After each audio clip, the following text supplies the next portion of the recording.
Hey guys, John here. Welcome back to the series, How to Use LuxeVerb. This is video 3, and today we're talking about the feedback section. So this section right here in the middle. So let's go and load up a default patch here, and let's take a look at it. So first things first is this button right here is the on-off switch to turn this on. So according to the manual, this says the feedback section includes a pitch shifter and various other tools for creating a shimmer and related reverberation effects. Feedback is injected into the signal chain after the input low-high cut filters, pre-delay, and diffusion step of the reverb, i.e. the part controlled by the diffusion knob, but before the remainder of the reverb engine. The main components of the reverb engine are included in the feedback loop. So let's take a listen to see what this sounds like. So you might turn this on, you might play some notes, and you might notice nothing's changing. So we have a couple things first to note. The first things first is this gain slider right here. So if this is all the way down, we're not really going to hear anything because this gain's down. So let's turn this up here. And also for this demonstration, let's turn up our decay a little bit more so we can see what's going on. Now this pitch shift is at plus 12, so 1 octave. So let's get this high cut and let's open this up all the way here. And the low cut, let's bring this all the way down. Now hopefully you can hear how that reverb tail is kind of going upwards in pitch.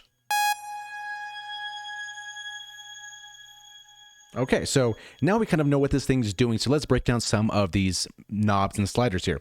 So the first one that we're going to come to is going to be high cut, and this removes the high frequencies with the cutoff frequency in hertz. This is useful for keeping the output from getting too shrill when pitching up the feedback path.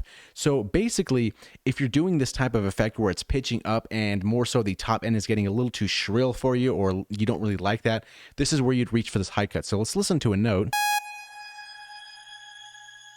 So maybe that up there, we kind of want to dial back a little bit here. So let's maybe go down to 1K or so. So it has that effect, and we can see up here, it's not really getting through past this point over here. And the same thing is basically true for the low cut. This removes the low frequencies with a cutoff frequency in hertz. This is useful for keeping the output from getting too boomy and muddy when pitching down in the feedback path. So if we have this pitch shift all the way down to minus 12, so 1 octave, and let's play a low note. A very cool effect, right? This reverb is pitching itself down, but maybe we don't want that low, muddy kind of stuff. So maybe let's bring this up to maybe about 200, 300 hertz and kind of remove that mud, but keep this type of effect.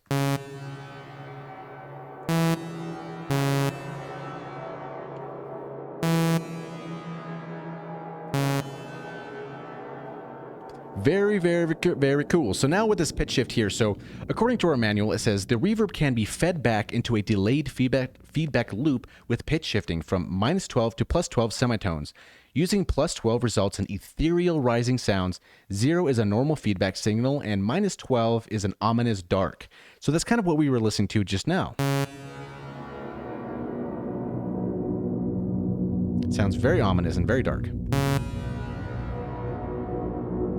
And even just small changes can affect this quite a bit. So let's stop this reverb and let's go to the center and maybe let's just listen to it once here.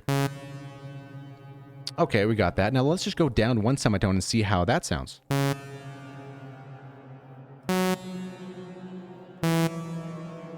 Very interesting. It has a detuned kind of creepy type of reverb. So imagine if you're playing a piano comes to mind for me, this maybe slightly detuned and you have this kind of weird reverb effect on it.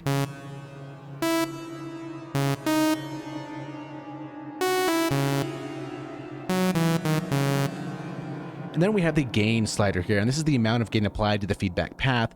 So when it's 0, there's no feedback used. So the manual says more is better until it isn't, which is why I like reading manuals, because sometimes people leave some funny little things like that in there. So I thought I'd mention it in this video here.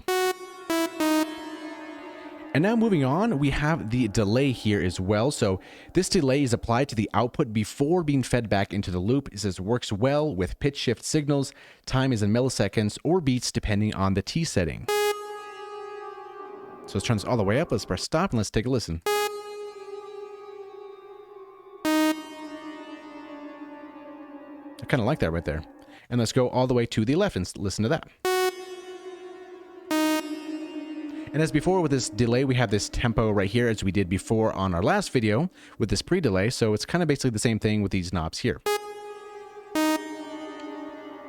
And last but not least, we have the reverb mix. So the mix of the wet reverberated or the non-dry reverberated feedback into the loop. The higher the mix, more wet, the more smoothed out the feedback signal will become over time as passes repeatedly through the reverb.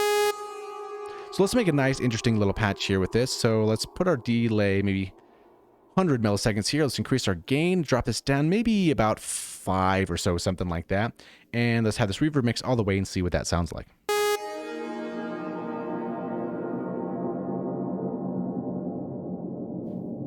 And now with our reverb mix all the way to the left. And now in the middle.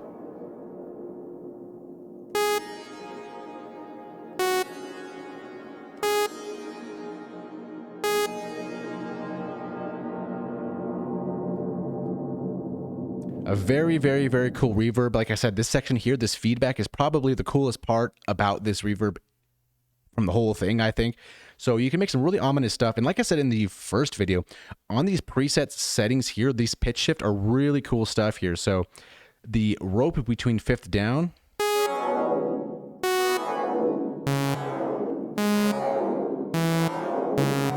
It's almost like this is a reverb with a lot of sound design mixed into it. So I would highly recommend to kind of go through this section here and really familiarize yourself mainly with this feedback section here, because this is really where you're going to get a lot of the cool effects. This reverb section is kind of to make the overall room that you're kind of simulating, and then this feedback is kind of more so this sound design thing. That's how I kind of envision this this reverb. So thank you for watching. In the next video, we're going to be going over the output section here, and then further from there, we're going to be going to the envelope section as well. So yeah, we'll see you in the next one. Thanks for watching.